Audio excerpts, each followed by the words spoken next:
Assalamualaikum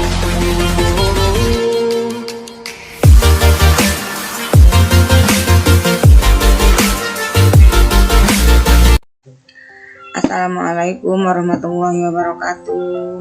Apa kabar anak-anak semuanya?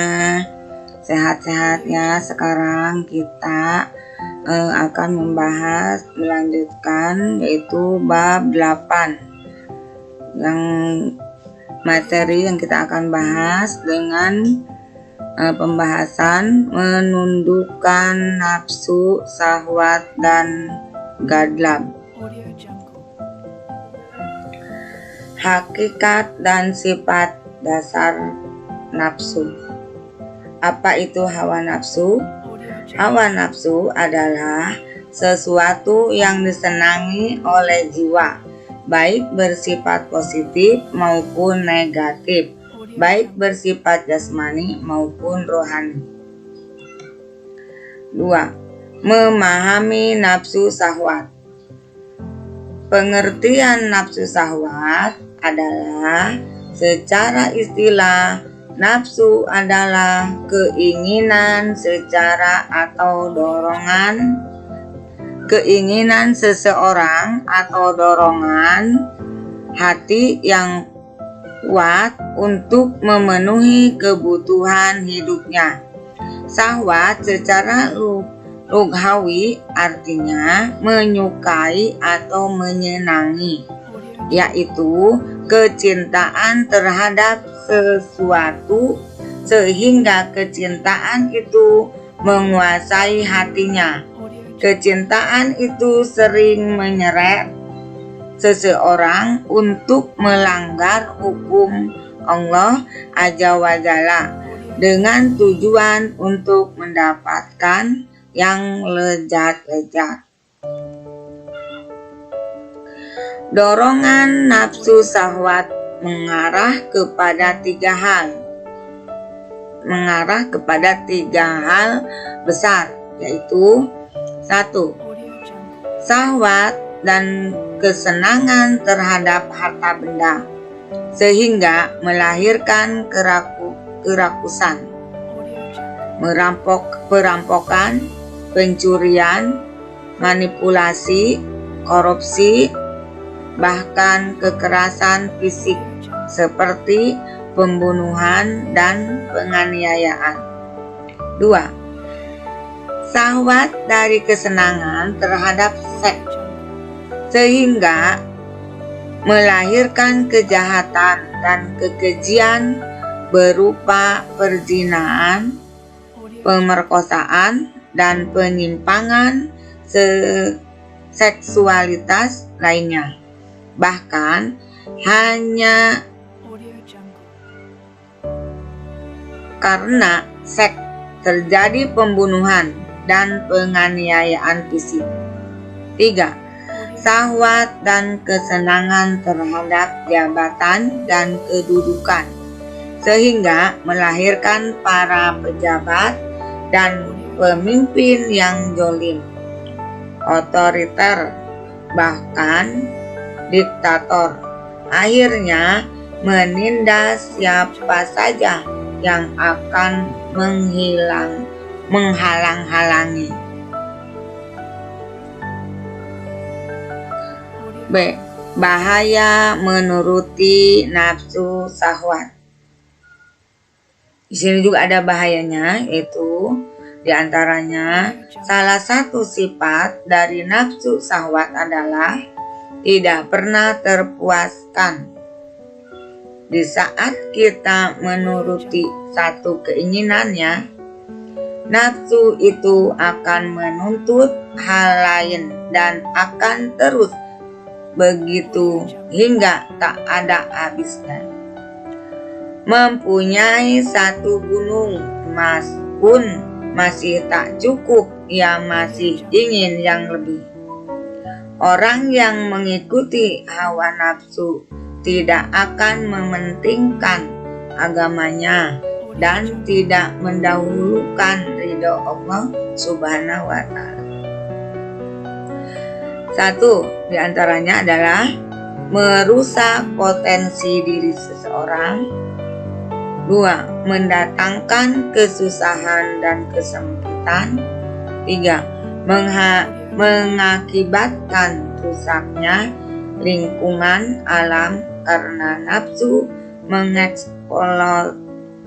mengeksploitasi alam yang berlebih-lebihan. C. Cara menundukkan nafsu syahwat. Di antaranya adalah 1. Meningkatkan takwa kepada Allah dengan menerapi diri dengan rasa takut kepada Allah Subhanahu wa Ta'ala. 2. Dengan mujahadah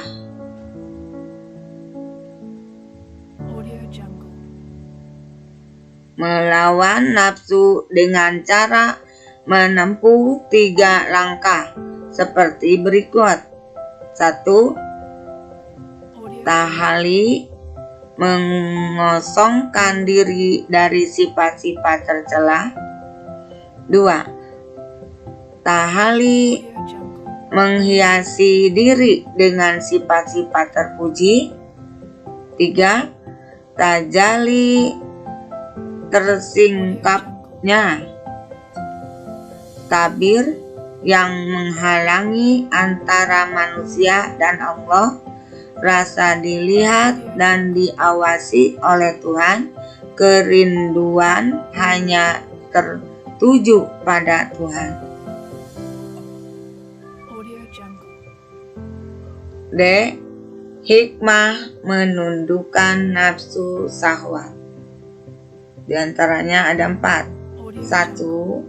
Menjadi motivasi untuk berbuat baik, beribadah dan meraih kesuksesan. 2. Hidup lebih terarah dan terkontrol, selamat dan bahagia dunia akhirat. 3. Terhindar dari perbuatan keji dan munkar. 4. Disukai banyak orang. 3. Memahami nafsu amarah atau nafsu ghadab. Pengertiannya adalah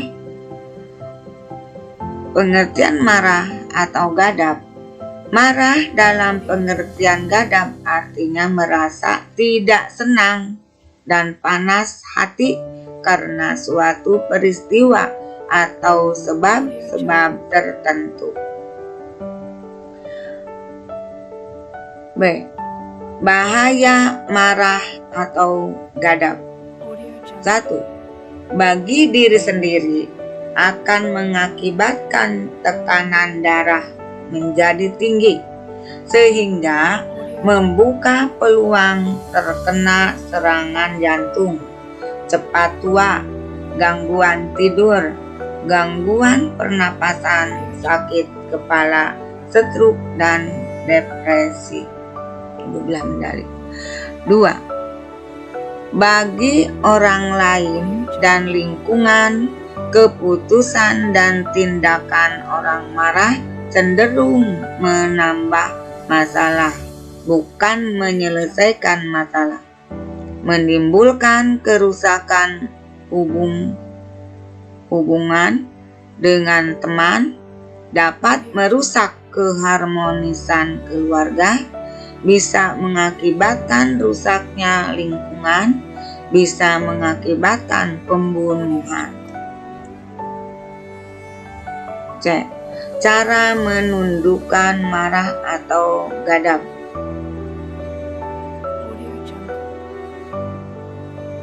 Hikmah menghindari marah.